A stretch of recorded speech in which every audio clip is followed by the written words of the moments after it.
பகவான் ஸ்ரீராமகிருஷ்ணரின் அமுத மொழிகள்.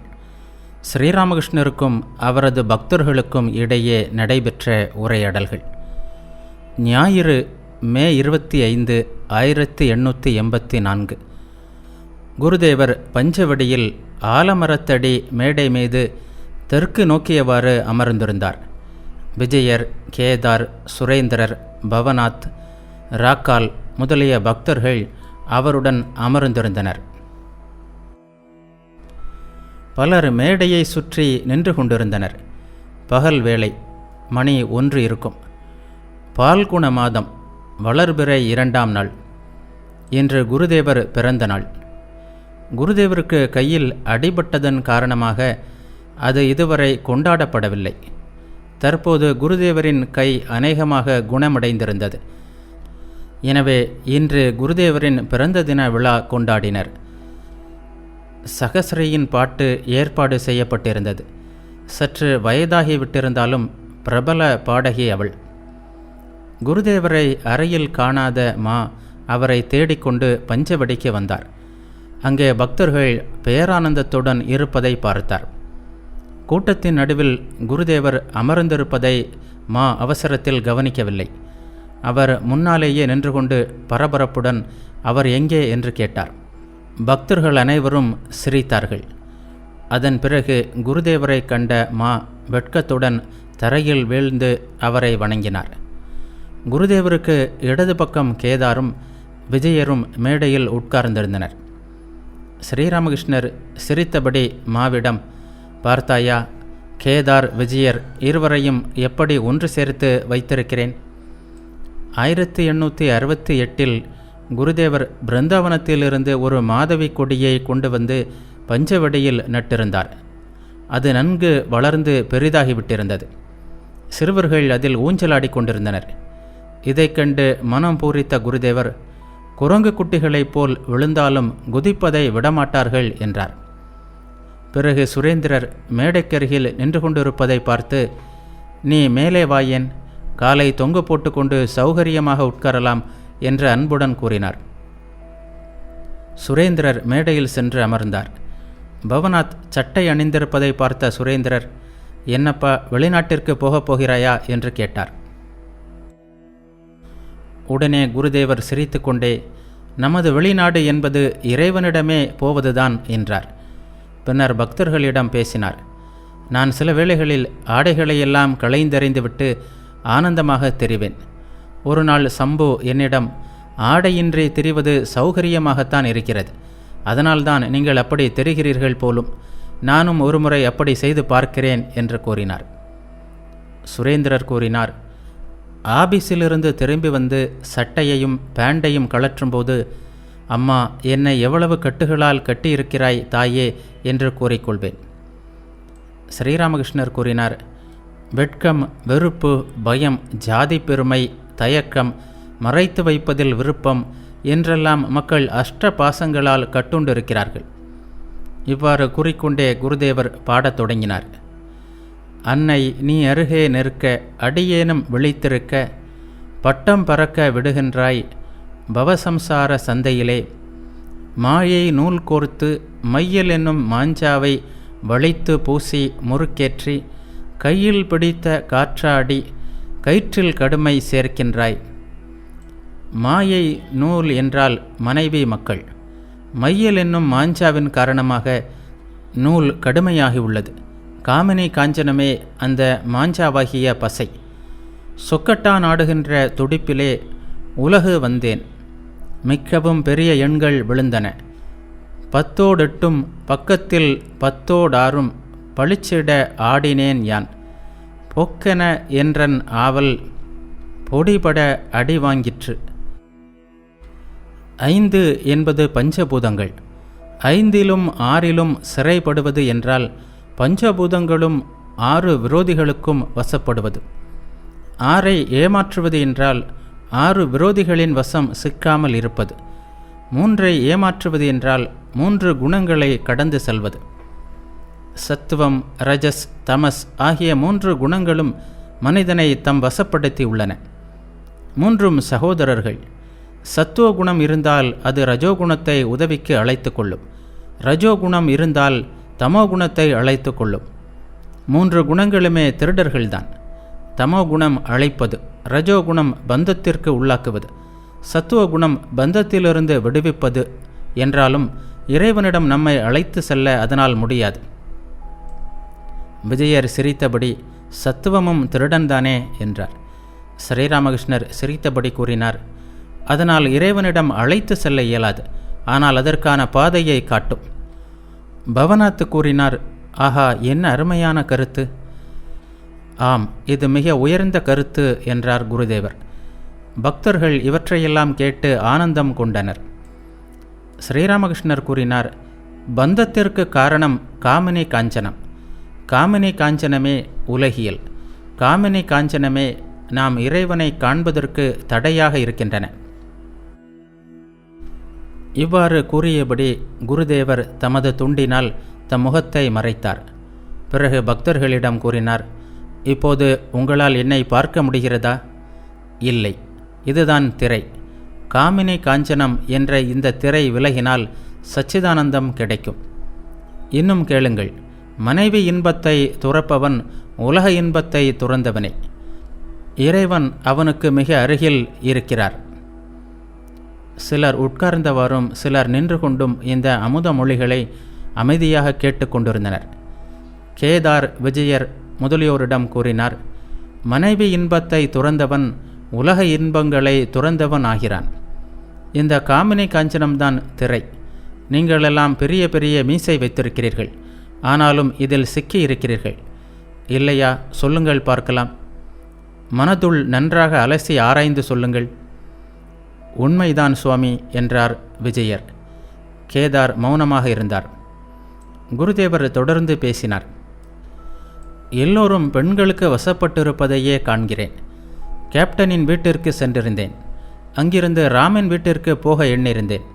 அதனால் கேப்டனிடம் வண்டி வாடகையை கொடு என்று சொன்னேன். கேப்டன் தன் மனைவியிடம் கேட்டார். அவள் அவருக்கு ஏற்ற மனைவி. என்ன விஷயம், என்ன விஷயம் என்று கேட்டுக்கொண்டே இருந்தாள். கடைசியில் கேப்டன் ராம் கொடுப்பார் என்று சொன்னார். கீதை, பாகவதம், வேதாந்தம் எல்லாம் அவளுக்கு பிறகுதான். எல்லோரும் சிரித்தார்கள். பணம், பத்திரம் எல்லாம் மனைவியின் கையில்.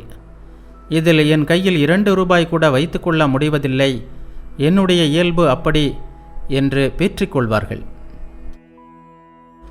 எவ்வளவோ வேலை காலியாக இருக்கிறது. ஆனால் இந்த அதிகாரி எனக்கு ஒரு வேலை போட்டு தரமாட்டேன் என்கிறாரே என்று ஒருவன் சொன்னான். அதை கேட்ட மற்றொருவன், கோலாபியை பிடி, உனக்கு வேலை நிச்சயம் என்றான். கோலாபி அந்த அதிகாரியின் வைப்பாட்டி. பெண்ணின் காரணமாக எவ்வளவு கீழே போயிருக்கிறார்கள் என்பதை ஆண்கள் அறிவதில்லை. கோட்டை வழியாக வண்டியில் சென்றேன்.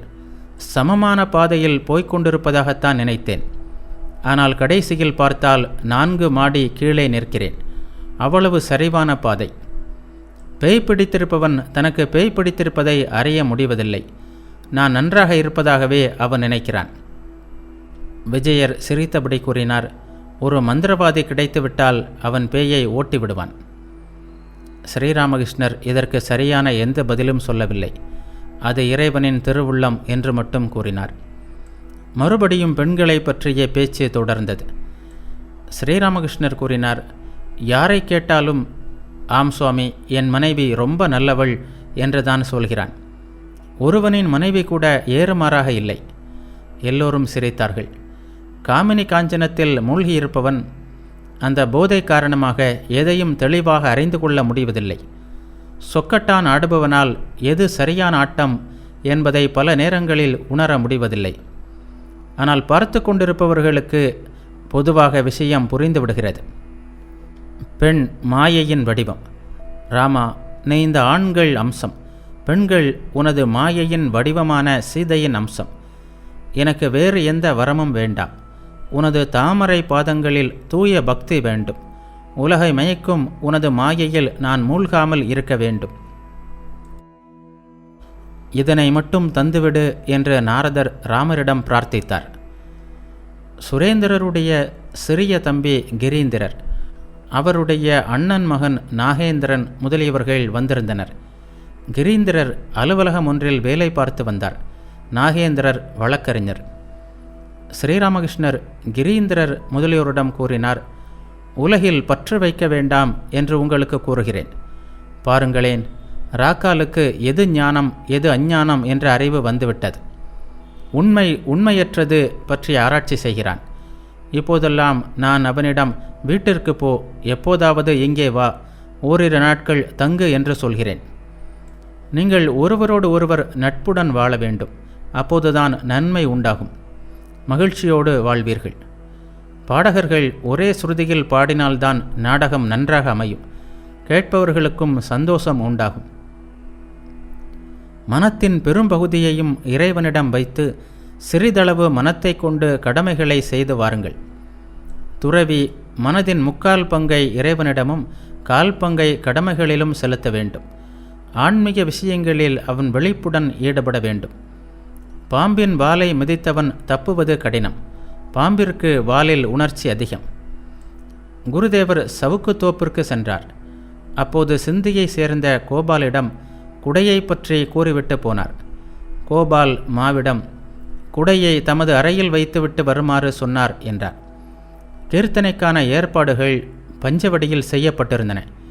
குருதேவர் வந்து அமர்ந்ததும் சகசரே பாடத் தொடங்கினார். சுற்றிலும் பக்தர்கள் நின்றவாறும் உட்கார்ந்து கொண்டும் கேட்டனர். கடந்த சனிக்கிழமை அமாவாசை, வைகாசி மாதம். இன்று மழை மேகங்கள் வானத்தில் குவிந்தன. திடீரென்று பெரும் காற்றும் மழையும் தொடங்கியது. குருதேவர் பக்தர்களுடன் அறைக்கு திரும்பினார். அறையிலேயே கீர்த்தனையை தொடர முடிவு செய்தார். ஸ்ரீராமகிருஷ்ணர் சிந்தி கோபாலிடம் கூறினார், என்னப்பா, குடையை எடுத்து வந்தாயா? ஓ இல்லை சுவாமி, பாட்டை கேட்டுக்கொண்டிருந்ததில் மறந்துவிட்டேன் என்றார் கோபால். குடை பஞ்சவடியிலேயே கிடந்தது. கோபால் அதை எடுத்து வருவதற்காக ஓடினார். ஸ்ரீராமகிருஷ்ணர் கூறினார், எனக்கு பொதுவாகவே மறதி உண்டு, ஆனாலும் இந்த அளவுக்கு இல்லை. ராக்காலும் அப்படித்தான். ஓரிடத்திற்கு அழைத்திருந்தனர். அது 13ஆம் தேதி என்பதற்கு பதிலாக 11ஆம் தேதி என்றான். கோபாலின் விஷயமோ கோபால் தான். எல்லோரும் சிரித்தார்கள். தட்டானின் கதையில் கேட்டதில்லையா? ஒருவன் கேசவா என்பான், ஒருவன் கோபாலா என்பான், ஒருவன் ஹரி என்பான், ஒருவன் ஹர என்பான். அங்கே கோபால் என்பதன் பொருள் மாடு மேய்ப்பவன் என்பது. எல்லோரும் சிரித்தார்கள். சுரேந்திரர் கோபாலை குறித்து மகிழ்ச்சியோடு, கோபால் எங்கே என்று கேட்டார். பாடகி சைத்தன்யரின் துறவு பற்றி பாடினாள். இடையிடையே, பெண்ணை கண்ணால் பாராரே, துறவிக்கு அது ஒரு தர்மமன்றோ, மேலும் உலகின் துன்பம் துடைக்க வந்தார், எனினும் பெண்ணை பாராரே, மேலும் இன்றேல் சைத்தன்ய அவதாரம் இவ்வுலகில் பெரும் வீணன்றோ என்றெல்லாம் சில வரிகளை சேர்த்து பாடினாள். சைத்தன்யரின் துறவை பற்றி கேட்டதும் குருதேவர் எழுந்து நின்று சமாதி நிலை அடைந்தார். பக்தர்கள் அவர் கழுத்தில் பூமாலைகளை சூட்டினார்கள். எங்கே விழுந்து விடுவாரோ என்று பவனாத்தும் ராக்காலும் அவரை தாங்கி நின்றனர். அவர் வடக்கு நோக்கி நின்றிருந்தார். விஜயர், கேதார், மா, ராம், மனமோகன், லாட்டு முதலிய பக்தர்கள் அவரை சுற்றி நின்று கொண்டிருந்தனர். சைத்தன்யரே அங்கு வந்து பக்தர்களுடன் ஹரிநாம திருவிழா கொண்டாடுவது போல் அந்த இடம் காட்சியளித்தது. குருதேவருக்கு மெல்ல மெல்ல சமாதி நிலை கலைய ஆரம்பித்தது. அவர் சச்சிதானந்த கிருஷ்ணருடன் பேசலானார். அவ்வப்போது கிருஷ்ணா கிருஷ்ணா என்று கூறினார். சில வேளைகளில் தெளிவாக உச்சரிக்க முடியவில்லை. அவர் கூறினார், கிருஷ்ணா கிருஷ்ணா கிருஷ்ணா கிருஷ்ணா சச்சிதானந்தா. இப்போதெல்லாம் உன் உருவத்தை என்னால் காண முடிவதில்லையே. இதோ உன்னை உள்ளும் புறமும் காண்கிறேன். உயிர்கள், உலகம், 24 தத்துவங்கள் எல்லாம் நீ. மனம், புத்தி எல்லாம் நீ. அகண்ட மண்டலாக்காரம் வியாப்தம் ஏன சராச்சரம் தத்பதம் தர்சிதம் ஏன தஸ்மை ஸ்ரீ குரவே நமக என்று குரு வணக்கத்தில் கூறப்பட்டுள்ளதே. நீயே முழுமையானவன். நீயே உலகமெங்கும் வியாபித்திருக்கிறாய். நீயே தாங்குபவன். நீயே தாங்கப்படுபவன். பிராண வடிவான கிருஷ்ணா, மன வடிவான கிருஷ்ணா, புத்தி வடிவான கிருஷ்ணா, ஆன்ம வடிவான கிருஷ்ணா, ஹே கோவிந்தா, நீயே என் உயிர், நீயே என் வாழ்வு. விஜயரும் தம்மை மறந்த நிலையில் இருந்தார். குருதேவர், என்ன நீங்களும் உணர்வை இழந்துவிட்டீர்களா என்று கேட்டார். விஜயர் பணிவுடன், இல்லை சுவாமி என்றார். பாடகி பாடிக்கொண்டிருந்தாள். நம்மை நாம் மறக்க செய்கின்ற பக்தி பற்றி அவள் சில வரிகளை சேர்த்து பாடினாள். உயிருக்கு உயிரான இறைவா, உன்னை இரவு பகலாய் என் இதயத்தில் வைத்திடுவேன். குருதேவர் மீண்டும் சமாதியில் ஆழ்ந்தார். காயமுற்ற அவரது கை பவனாத்தின் தோள் மீது இருந்தது.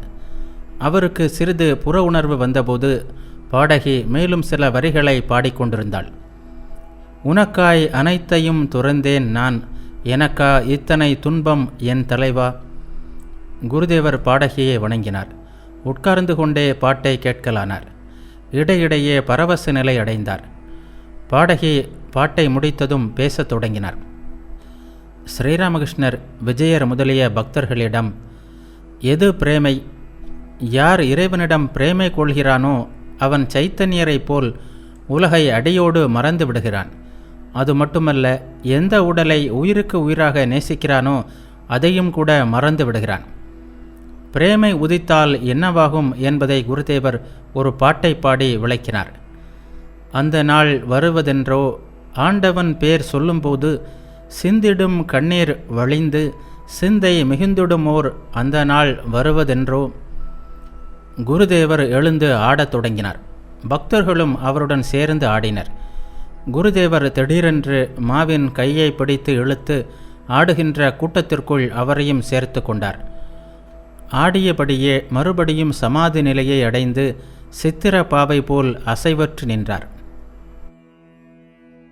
கேதார் அவருடைய சமாதி நிலையை கலைப்பதற்காக சுலோகங்களை கூறினார். ஹிருதய கமல மத்தியே நிர்விசேஷம் நிரீகம். குருதேவரின் சமாதி நிலை படிப்படியாக கலைய ஆரம்பித்தது. கீழே உட்கார்ந்து இறைவனது திருநாமங்களை கூறினார். ஓம் சச்சிதானந்தா, கோவிந்தா கோவிந்தா கோவிந்தா, யோகமாயா, பாகவத பக்த பகவான். ஆடிப்பாடிய அந்த தரையின் புனித தூசியை எடுத்து தம் தலையில் தடவிக்கொண்ட குருதேவர் கங்கையை நோக்கியதாக உள்ள அரைவட்ட வராந்தாவில் சென்று அமர்ந்தார். அருகில் விஜயர், பவனாத், மா, கேதார் முதலிய பக்தர்கள் இருந்தனர். அவ்வப்போது குருதேவர் ஹா கிருஷ்ண சைத்தன்யா என்று கூறினார். ஸ்ரீராமகிருஷ்ணர் விஜயர் முதலிய பக்தர்களிடம் கூறினார், அறையில் நீண்ட நேரம் ஹரிநாம பஜனை நிகழ்ந்ததல்லவா, அதனால்தான் அறையில் இன்னும் பக்தி மனம் கமழ்ந்து கொண்டிருக்கிறது.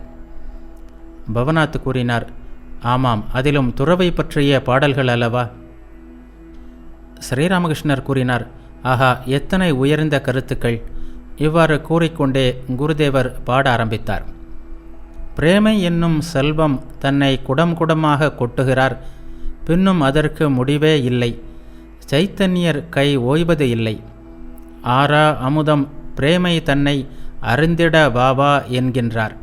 அன்புடன் பிரேமை செல்வம் பெறவே அனைவரையும் அவர் அழைக்கின்றார். விஜயர் முதலியோரிடம் கூறினார், கீர்த்தனையில் நன்றாக சொன்னாள். பெண்ணை கண்ணால் பாராரே, துறவிக்கு அது ஒரு தர்மமன்றோ, என்ன ஒரு கருத்து. ஆம் சுவாமி என்றார் விஜயர். குருதேவர் கூறினார், துறவியை பார்த்துதானே மற்றவர்கள் கற்றுக்கொள்வார்கள். ஆகவேதான் அவ்வளவு கடினமான விதி. பெண்ணின் படத்தை கூட துறவி பார்க்கக்கூடாது, அவ்வளவு கடினமான விதி. கருத்த வெள்ளாட்டை தேவிக்கு பலியிட வேண்டும். ஆனால் சிறிது காயமிருந்தால் கூட அது பலிக்கு உதவாது. பெண்ணுறவு கூடாது என்பது மட்டுமல்ல, பெண்களோடு பேச்சுவார்த்தையும் கூடாது. விஜயர் கூறினார், சிறிய ஹரிதாசர் ஒரு பக்தையுடன் பேசினார். அதற்காக சைத்தன்யர் அவரை ஒதுக்கிவிட்டார். ஸ்ரீராமகிருஷ்ணர் கூறினார், காமினி காஞ்சன தொடர்பு உள்ள துறவி துர்நாற்றமடிக்கும் அழகியை போன்றவன். துர்நாற்றம் காரணமாக அவளது அழகு பயனற்று போகிறது. ஒரு மார்வாரி என் பெயரில் கொஞ்சம் பணம் எழுதி வைக்க விரும்பினார். மதுரபாபு கொஞ்சம் நிலம் எழுதி வைக்க விரும்பினார். ஆனால் என்னால் அவற்றை ஏற்றுக்கொள்ள முடியவில்லை. துறவிக்குரிய விதிகள் மிகவும் கடினமானவை. துறவு வாழ்க்கையை மேற்கொண்ட பிறகு சரியாக அதற்கேற்ப வாழ வேண்டும். நாடகத்தில் பார்த்ததில்லையா, ராஜா வேஷம் போட்டவன் ராஜாவைப் போல் நடிக்கிறான், மந்திரியாக வேஷம் போட்டவன் மந்திரியைப் போல் நடிக்கிறான். ஒரு நடிகன் துறவியாக நடித்தான். செல்வந்தர்கள் அவனுக்கு பண முடிப்பு கொடுக்க வந்தார்கள். அந்த நடிகன் அதை வேண்டாமென்று கூறி அங்கிருந்து போய்விட்டான். சிறிது நேரத்திற்கு பிறகு வேடத்தை கலைத்து கை கால் கழுவி சொந்த உடையை உடுத்தி கொண்டு அங்கு வந்து, ஏதோ கொடுக்க வந்தீர்களே, அதை இப்பொழுது கொடுங்கள் என்று கேட்டான். துறவியாக வேஷம் போட்டிருந்தபோது அவனால் பணத்தை தொட முடியவில்லை. இப்போது 4 அணா கொடுத்தாலும் ஏற்றுக்கொள்ள தயார். ஆனால் பரமஹம்ச நிலையில் மனிதன் குழந்தையைப் போல் ஆகிவிடுகிறான். 5 வயது குழந்தைக்கு ஆண் பெண் வேற்றுமை கிடையாது. ஆனால் உலகின் படிப்பினைக்காக பரமஹம்சனும் சற்று எச்சரிக்கையாக இருக்க வேண்டியுள்ளது. கேசவர் காமினி காஞ்சனத்தின் இடையில் வாழ்ந்தார். ஆகவேதான் அவர் மக்களுக்கு போதிப்பதில் தடை ஏற்பட்டது. இதை குறித்து குருதேவர் பேசினார். அவர் யாரென்று புரிந்து கொண்டாயா என்று கேசவரிடம் கேட்டார். ஆம் சுவாமி என்றார் விஜயர். ஸ்ரீராமகிருஷ்ணர் கூறினார், அவர் இங்கும் அங்கும் கால் வைக்க போய் கடைசியில் பெரிதாக எதையும் சாதிக்க முடியாமல் போய்விட்டது. விஜயர் கூறினார், சைத்தன்ய தேவர் நித்யானந்தரிடம், நிதாய், நான் இல்லறத்தை துறந்திருக்காவிட்டால் உலகிற்கு நன்மை உண்டாகி இருக்காது. எல்லோரும் என்னை பின்பற்றி இல்லறத்தையே நாடியிருப்பார்கள். காமினி காஞ்சனத்தை துறந்து ஹரியின் பாத தாமரையில் முழு மனதையும் அர்ப்பணிக்க முயற்சி செய்திருக்க மாட்டார்கள் என்று கூறினார். ஸ்ரீராமகிருஷ்ணர் கூறினார், உலகிற்கு போதிப்பதற்காக சைத்தன்ய தேவர் இல்லறத்தை துறந்தார். துறவி சொந்த உயர்வுக்காக காமினி காஞ்சனத்தை துறக்க வேண்டும். பற்றற்ற நிலையை அடைந்துவிட்டாலும் உலகின் படிப்பினைக்காக அவன் தன் அருகில் காமினி காஞ்சனத்தை அனுமதிக்கக்கூடாது. துறவி அனைத்தையும் துறப்பவன். அவன்தான் ஜெகத்குரு. அவனை பார்த்துதானே மக்களுக்கு விழிப்புணர்வு ஏற்பட முடியும். மாலை மறைந்து இரவு நெருங்கியது. பக்தர்கள் ஒவ்வொருவராக குருதேவரை வணங்கி விடைபெற்றனர். விஜயர் கேதாரிடம் கூறினார், இன்று காலை தியான வேளையில் உங்களை கண்டேன். கையினால் உடலை தொட சென்றேன். அப்போது யாரும் இல்லை என்றார்.